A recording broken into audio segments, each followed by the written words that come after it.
नमस्कार, उत्तराखंड प्राइम देख रहे हैं आप। मैं हूं आपके साथ प्रीतिया। बुलेटिन की शुरुआत करेंगे बड़ी खबर के साथ, जहां 2024 के लोकसभा चुनाव की तैयारियों में बीजेपी जुट चुकी है। पार्टी कार्यालय में दिन भर बैठकों का दौर जारी है। बता दें कि 2 दिनों तक बैठकों का सिलसिला यूं ही जारी रहने वाला है।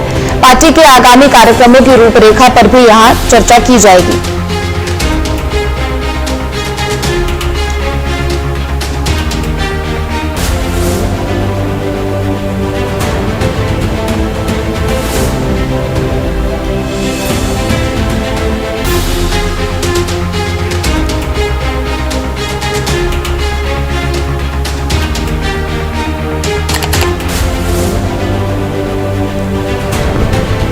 बड़ी खबर आपको बता दें, 2024 के लोकसभा चुनाव को लेकर अब उत्तराखंड की भी जो बीजेपी की टीम है और जो उत्तराखंड के सांसद विधायक हैं, वो सभी तैयारियों में जुट चुके हैं। बता दें कि पार्टी कार्यालय में दिन भर बैठकों का दौर जारी रहने वाला है और अगले 2 दिनों तक बैठकों का सिलसिला यूं ही जारी रहेगा। पार्टी के आगामी जो भी कार्यक्रम होंगे, उनकी रूपरेखा पर यहाँ पर चर्चा की जाएगी।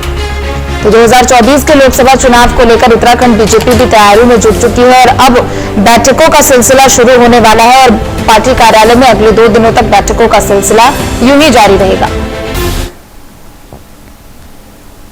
तो ये अगले साल होने वाले लोकसभा चुनाव के मद्देनजर बीजेपी का केंद्रीय नेतृत्व उत्तराखंड पर सीधी नजर बनाए हुए है और इसी कड़ी में संगठन और सरकार से फीडबैक लेने के लिए पार्टी के राष्ट्रीय संगठक वी सतीश उत्तराखंड पहुंचे, जहां उन्होंने सबसे पहले प्रदेश बीजेपी मुख्यालय में पार्टी के सभी मोर्चों के पदाधिकारियों के साथ बैठक की और कई बिंदुओं पर चर्चा की। तो वहीं इसके साथ ही वी सतीश ने सीएम धामी से भी इस दौरान मुलाकात की है और इस दौरान सीएम धामी ने शॉल उड़ाकर उनका स्वागत किया। साथ ही दोनों ने प्रदेश के विभिन्न संगठनात्मक विषयों पर भी चर्चा की है।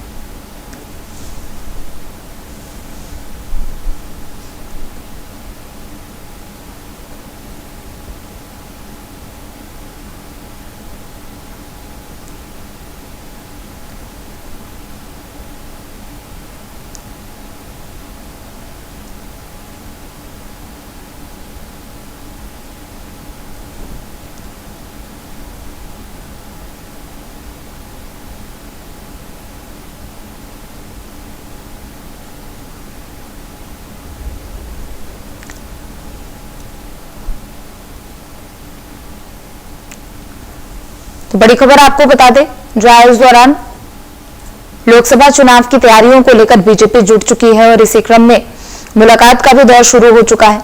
बता दें कि उत्तराखंड पर केंद्रीय नेतृत्व की सीधी नजर भी है, चूंकि उत्तराखंड में 5 लोकसभा सीटें हैं और इसी क्रम में बीजेपी सभी सीटों पर जीत हासिल करने के लिए तैयारियों में जुट चुकी है। तो वहीं बीजेपी प्रदेश महामंत्री वी सतीश उत्तराखंड की लोकसभा चुनाव की तैयारियों को लेकर यहाँ पर मुलाकात करने के लिए पहुंचे। बता दें कि इस दौरान उन्होंने पहले पार्टी के पदाधिकारियों के साथ मुलाकात की, तो वहीं सीएम धामी से भी इस दौरान उन्होंने मुलाकात की और संगठनात्मक विषयों पर चर्चा भी की है।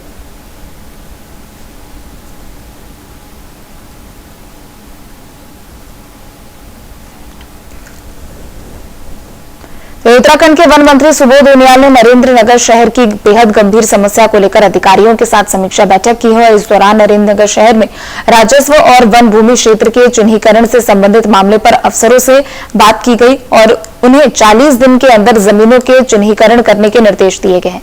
साथ ही इस दौरान वन मंत्री सुबोध उनियाल ने कहा कि साल 1949 में टेरी रियायत का विलय भारत में हुआ और विलय अधिनियम की शर्तों का पालन करना हमारी प्राथमिकता है। उन्होंने कहा कि हाल में वन विभाग ने पूरे नरेंद्रनगर को वन भूमि के रूप में दर्शाया है, जो कि विलय अधिनियम के प्रावधानों के विपरीत है। ये टेरी स्टेट 1949 में भारत में विलीन हुई और मर्जर एक्ट में जो शर्तें थी, उन शर्तों का अनुपालन करना वो बाइंडिंग है। उन्हीं शर्तों पर भारत सरकार ने वो शर्तें स्वीकार की थी महाराजा टेरी की और उसके बाद टेरी भारत सरकार का अंग बना। अभी हाल में संज्ञान में आया कि पूरा नरेंद्रनगर शहर जो है उसको फॉरेस्ट जोन में दिखाया गया, जबकि मर्जर एक्ट में बहुत स्पष्ट है कि तकरीबन 323 हेक्टेयर जमीन जो है वो राजा और राजा के प्राइवेट लैंड के अलावा बाकी स्थानीय लोगों को ये कॉलोनियों की जमीन थी। और जिस तरह फॉरेस्ट उसके बाद 1964 में सेटलमेंट हुआ, सेटलमेंट में भी पूरा का पूरा वही जो मर्जर एग्रीमेंट के तहत जो राजस्व भूमि दिखाई गई है, जो उसमें दिखाई गई है, फॉरेस्ट ने 1964 के सेटलमेंट को तय नहीं किया। तमाम जो सड़कें उस इलाके में बनी उनका कंपनसेशन राज्यों को मिला, उसको तय नहीं किया। लेकिन क्योंकि फॉरेस्ट अच्छे में कभी भी एक विस्फोट का रूप ले सकती थी, तो इसलिए एक हम लोगों ने जो वन विभाग के मुखिया जो हॉक और जिलाधिकारी टिहरी और आयुक्त व्यवहार मंडल और एसडीएम और डीएफओ का कंप्यूटर, इन सबको बुला करके इस पूरे में चर्चा की। तो अल्टीमेटली इसमें यह निर्णय लिया गया कि जो 222 हेक्टेयर जो मर्जर एक्ट में बहुत स्पष्ट महाराजा टिहरी की निजी जमीन को मेंशन है, उसको सबसे पहले डिमार्केट किया जाए। उसके बाद जो 101 हेक्टेयर जो और जमीन बचती है उसको डिमार्केट करके आइडेंटिफाई करके डिमार्केट किया जाए कि ताकि जो अवशेष फॉरेस्ट की जमीन है वो स्पष्ट हो सके ये फॉरेस्ट का और ये रेवेन्यू लैंड है, क्योंकि ये केवल सवाल महेंद्रगढ़ का नहीं है।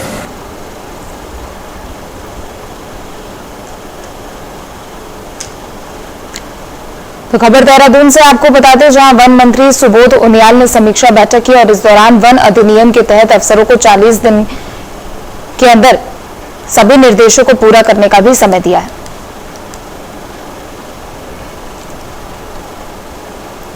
बड़ी खबर आपको बता दें जहां कांग्रेस के प्रदेश अध्यक्ष करण माहरा ने प्रेस कॉन्फ्रेंस की है। ग्लोबल इन्वेस्टर समिट को लेकर प्रेस कॉन्फ्रेंस की है। दिल्ली और गाजियाबाद की कंपनी से एमओयू साइन हुआ है। करण माहरा ने कहा है कि कंपनी दिल्ली गाजियाबाद की, तो लंदन जाने का आखिर मतलब क्या है। उत्तराखंड में पहले से ही कंपनी काम कर रही है, रोपवे बनाने का ये कंपनी काम करती है। तो बड़ी खबर आपको बता दें कांग्रेस के प्रदेश अध्यक्ष करण माहरा ने प्रेस कॉन्फ्रेंस की और प्रेस कॉन्फ्रेंस के दौरान सीएम धामी के लंदन दौरे पर उन्होंने निशाना साधा है। निशाना साधते हुए उन्होंने कहा है कि जब कंपनियां पहले से ही उत्तराखंड में काम कर रही हैं और ये कंपनियां दिल्ली की है, तो फिर सीएम धामी के लंदन जाने का आखिर क्या मतलब है। तो दिल्ली और गाजियाबाद की कंपनी जब पहले से ही काम कर रही है तो आखिर सीएम धामी लंदन के दौरे पर क्यों गए। तो इन्होंने कहा कि उत्तराखंड में पहले से ही ये कंपनियां काम कर रही है।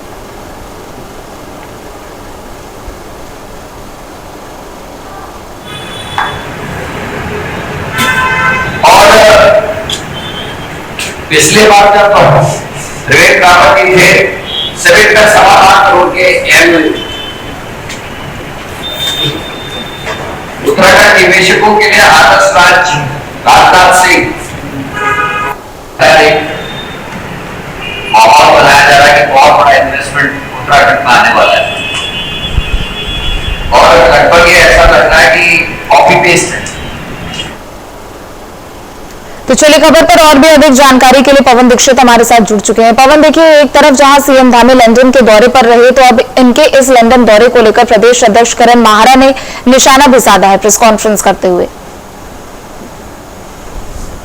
बिल्कुल, मुख्यमंत्री पुष्कर सिंह धामी के दिल्ली लंदन दौरे से वापस आने के बाद में जहां एक और भारतीय जनता पार्टी के तमाम कार्यकर्ताओं के द्वारा उनका स्वागत और सम्मान किया गया, वही कैबिनेट के सभी साथियों ने भी मुख्यमंत्री को शुभकामनाएं दी, बधाई दी और इस लंदन दौरे के सार्थक परिणाम की उम्मीद जताई। वही जगह जगह इसको लेकर के भारतीय जनता पार्टी काफी उत्साहित दिखाई दे रही है कि लंदन दौरे से जो 12,000 के एमओयू करने के बाद ही मुख्यमंत्री पुष्कर सिंह धामी की वापसी हुई है। कल मुख्यमंत्री पुष्कर सिंह धामी देहरादून पहुंचे थे, जहां पर उनका भव्य स्वागत किया गया। आज कांग्रेस के प्रदेश अध्यक्ष करण माहरा ने इस पर सवालिया निशान खड़े करते हुए आज एक प्रेस कॉन्फ्रेंस प्रदेश कार्यालय पे आयोजित की, जिसमें प्रदेश अध्यक्ष करण माहरा ने गंभीर आरोप इस पूरी यात्रा को लेकर के लगाए हैं मुख्यमंत्री पुष्कर सिंह धामी पर। उन्होंने आरोप लगाया है कि जिस तरह से 2018 में तत्कालीन मुख्यमंत्री त्रिवेंद्र सिंह रावत ने समिट का नमूना पब्लिक को दिखा करके लेकिन दिखाया था, बड़ा खर्च भी उसमें किया था, लेकिन अभी तक वो कोई भी एमओयू करने वाली जो कंपनियां हैं वो धरातल पर काम करती हुई नजर नहीं आ रही हैं। उत्तराखंड में स्थिति अभी भी 10 की 10 बनी हुई है।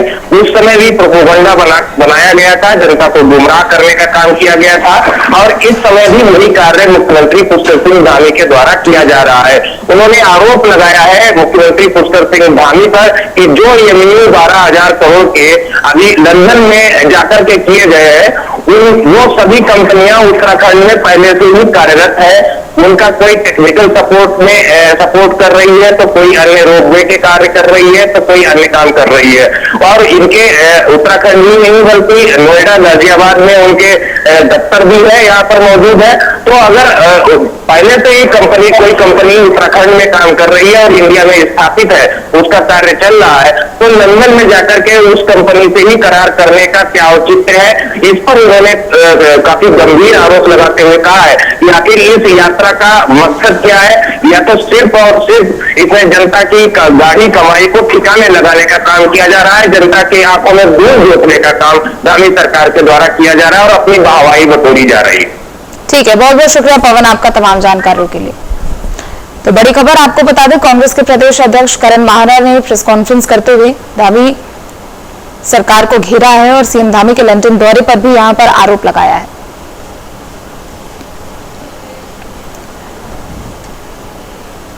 तो किसान कांग्रेस के राष्ट्रीय अध्यक्ष और पंजाब के विधायक सुखपाल सिंह खैरा को गिरफ्तार किए जाने के विरोध में हरिद्वार में किसान कांग्रेस कार्यकर्ताओं ने जिला अध्यक्ष इरशाद अली और पूर्व राज्य मंत्री रंकित वालिया के नेतृत्व में चंद्राचार्य चौक पर प्रदर्शन कर पंजाब सरकार का पुतला फूका है। इस दौरान हरिद्वार किसान आंदोलन के जिला अध्यक्ष इरशाद अली और प्रदेश महासचिव अनिल भास्कर ने कहा कि पंजाब सरकार बदले की भावना से काम कर रही है। कांग्रेस कार्यकर्ता पंजाब सरकार के तानाशाही रवैये को बिल्कुल भी बर्दाश्त नहीं करेंगे। उन्होंने चेतावनी देते हुए कहा है कि यदि जल्दी सुखपाल खैरा की रिहाई नहीं की गई तो उग्र आंदोलन किया जाएगा। और हमारे राष्ट्रीय अध्यक्ष जी को अगर या किसी भी कांग्रेसी को इस तरह से गिरफ्तार किया जाएगा तो हम खाली जो है हाईकमान के भी आदेश की उसमें है, अगर वहां से कोई आदेश मिलता है तो हम यहाँ से उत्तराखंड से बसें भर भर कर पंजाब की जेलों को भर देंगे, उन सबक लगाएंगे वहां सरकार को। नहीं तो इस तरह का वो षड्यंत्र करेंगे, हमारे कांग्रेसियों को जो इस तरह से षड्यंत्र के तहत गिरफ्तार करेंगे तो फिर उसके हम खिलाफ काम करेंगे। तो षड्यंत्र कर रही है आम आदमी पार्टी में। षड्यंत्र के तहत हमारे जो राष्ट्रीय अध्यक्ष को गिरफ्तार किया गया, नहीं अगर इस तरह का उनका व्यवहार रात नहीं चलेगा।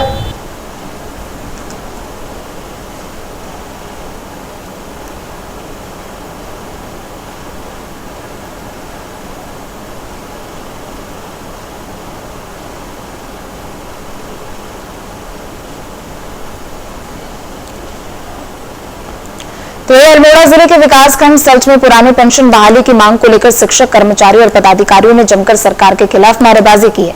तो वहीं ओपीएस ब्लॉक महामंत्री मदन ध्यानी ने इसे लेकर कहा कि शिक्षकों की एकमात्र मांग पुरानी पेंशन बहाली की है। हमने संकल्प लिया है कि जो सरकार पुरानी पेंशन बहाली को लागू करेगी उस सरकार को हमारा पूरा समर्थन रहेगा।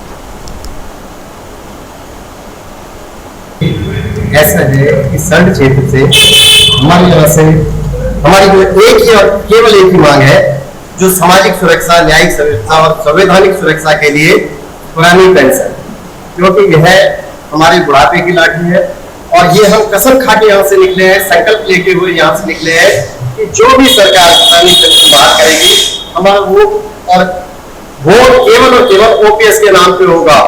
जो पुरानी पेंशन बहाल करेगा वही देश में राज करेगा, जो पुरानी पेंशन बहाल करेगा वही देश में राज करेगा। आज दो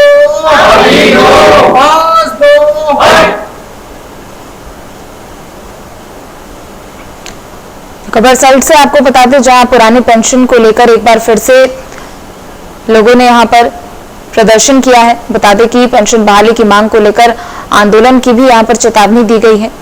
तो इस दौरान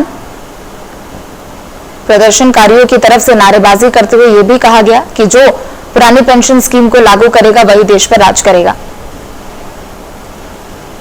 बड़ी खबर देहरादून से आपको बता दें, जहां धामी सरकार ने किसानों के लिए बड़ी घोषणा की है। उत्तराखंड सरकार ने धान खरीद नीति मनवा खरीद नीति को जारी की है, मंजूरी मिली है।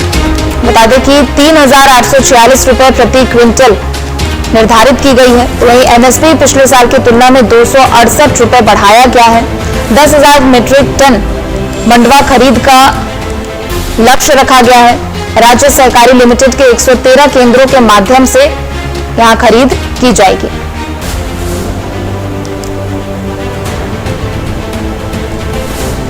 तो बड़ी खबर राजधानी देहरादून से आपको बता दें, पर्वतीय क्षेत्रों से भी धान खरीद की जाएगी। धामी सरकार ने किसानों के लिए एक बड़ी घोषणा की है। बता दें कि उत्तराखंड सरकार ने धान खरीद नीति जारी कर दी है। ऐसे में मंडुआ खरीद नीति को भी मंजूरी मिली है। तो वहीं बता दें कि 3,846 रुपए प्रति क्विंटल एमएसपी निर्धारित की गई है और पिछले साल की तुलना में 268 रुपए मूल्य बढ़ाया गया है। 10,000 मीट्रिक टन मंडुआ का खरीद का लक्ष्य रखा गया है। तो वहीं राज्य सहकारी लिमिटेड के 113 केंद्रों के माध्यम से खरीद की जाएगी। पर्वतीय क्षेत्रों से भी खरीद की जाएगी।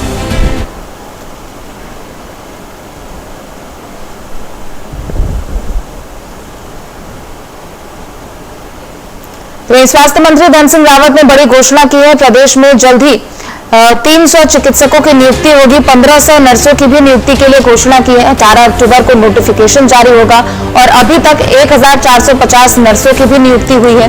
2500 वार्ड बॉय की भी भर्ती की जाएगी। कोरोना काल में कर्मचारियों को रखा जाएगा और उन्हें वार्ड बॉय बनाया जाएगा।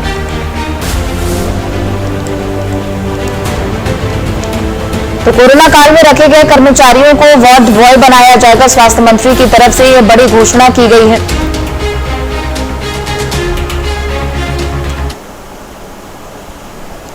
तो ये प्रदेश में महिला के बाद अब पुरुष होमगार्ड भी भर्ती किए जाएंगे। बता दें कि होमगार्ड के 6,411 पद खाली है। तो वहीं 5600 से अधिक तैनात किए गए हैं। बता दें कि हाल ही में 300 महिला होमगार्ड की भर्ती की गई है। 500 से अधिक पदों पर अभी और भी नियुक्ति की जानी है। तो बड़ी खबर आपको बता दें, प्रदेश में अब महिला के बाद पुरुष होमगार्ड भी भर्ती किए जाएंगे। होमगार्ड के 6411 पद स्वीकृत है, जिनमें से हाल ही में 300 महिला होमगार्ड भर्ती हुए। आगे बढ़ेंगे। रुड़की के पिरान कलियर में चल रहे साबर पाक के 755वें सालाना उर्स में पाकिस्तान की जियारत करने 107 जायरानों का जत्था पहुंचा, जिन्हें वक्फ बोर्ड के चेयरमैन शादाब शम्स ने गंगाजल, श्रीमद् भागवत गीता और रुद्राक्ष की माला भेंट की है। इस दौरान शादाब शम्स ने कहा कि हमारे द्वारा दी गई भेंट पाकिस्तानी जायरीन सम्मान के साथ लेकर जाएंगे और वहां मंदिरों में पहुंचाएंगे। ऐसा वादा पाकिस्तानी जायरीनों के किया है और साथ ही इसका वीडियो भी बनाकर वे वहां से भेजेंगे। साथ ही बता दें कि पाकिस्तानी जायरीनों ने भी इस भेंट को स्वीकार करते हुए कहा कि जो भी भेंटें हमें मिली हैं उसे ससम्मान के साथ ले जाकर वह पाकिस्तान जाएंगे और हिंदू भाइयों को उसे सौंपेंगे और सभी को अमन और भाईचारे का पैगाम भी देंगे। साबिर पाक का 755वां उर्स था और इस बार उर्स को जिस तरह से कलियर का भव्य मेला लगता है, उसकी शुरुआत इस बार राष्ट्रीय गान से की गई।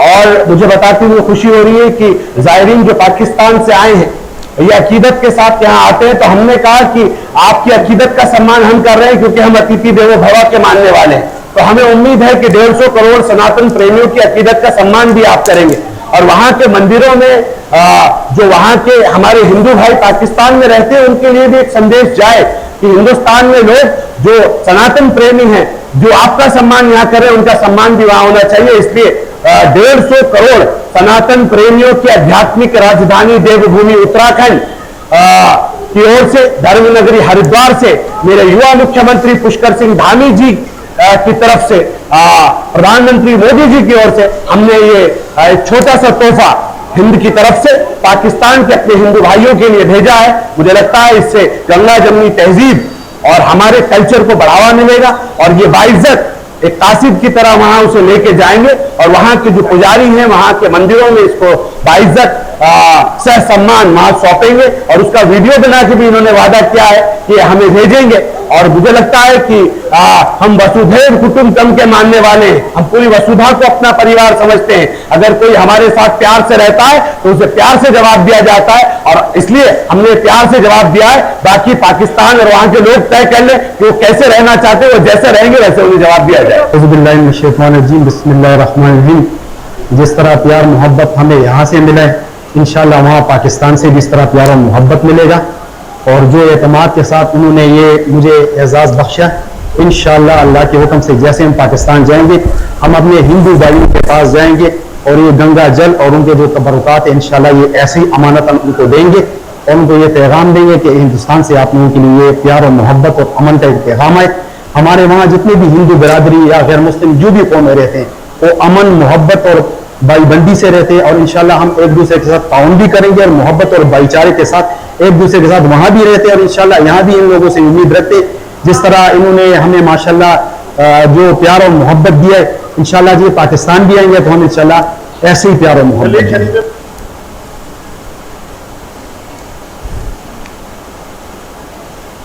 वहीं चमोली जिले के उपजिला चिकित्सालय कर्णप्रयाग में पिछले दिनों डेंगू का मामला सामने आया था, जिसके बाद युवती की मौत हो गई, जिसके बाद परिजनों के साथ ही स्थानीय लोगों ने उपजिला चिकित्सालय में तैनात डॉक्टर और वहां के स्टाफ पर इलाज के दौरान लापरवाही बरतने का आरोप लगाया और जनप्रतिनिधियों ने इस घटना की जांच की भी मांग की है।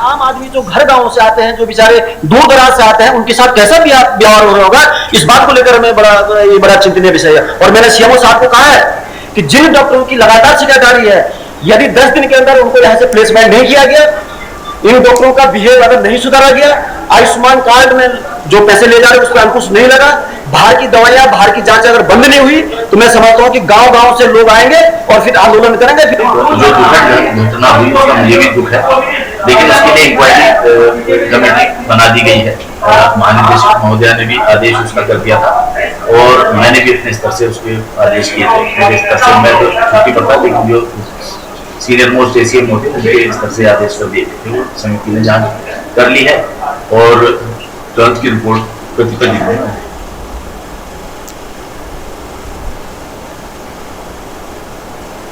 तो उत्तराखंड के रुड़की में 2 युवतियों को परेशान करना 2 युवकों को भारी पड़ गया। दरअसल बता दें कि इस खुलेआम छेड़छाड़ करने पर 2 युवतियों ने सरेराह 2 युवकों की जमकर धुनाई कर डाली। इस दौरान मौके पर लोगों की भीड़ भी जुट गई। तो वहीं पिटाई के बाद दोनों युवक युवतियों के पैरों में पड़कर माफी मांगते हुए नजर आए, जिसका वीडियो सोशल मीडिया पर अब जमकर वायरल हो रहा है।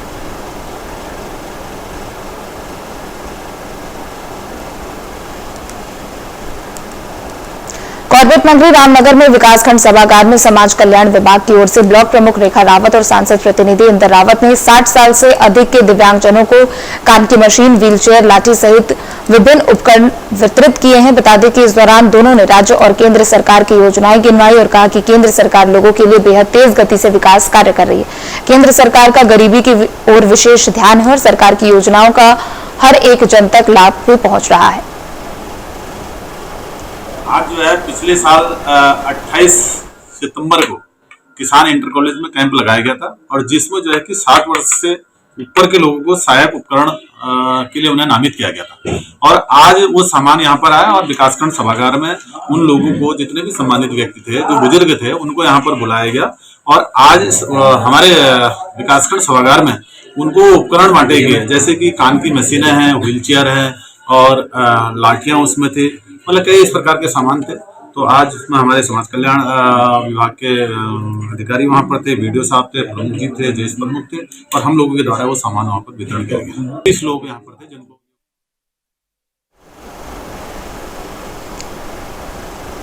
तो चलिए फिलहाल इस बुलेटिन में इतना ही। आप देखते रहें प्राइम न्यूज।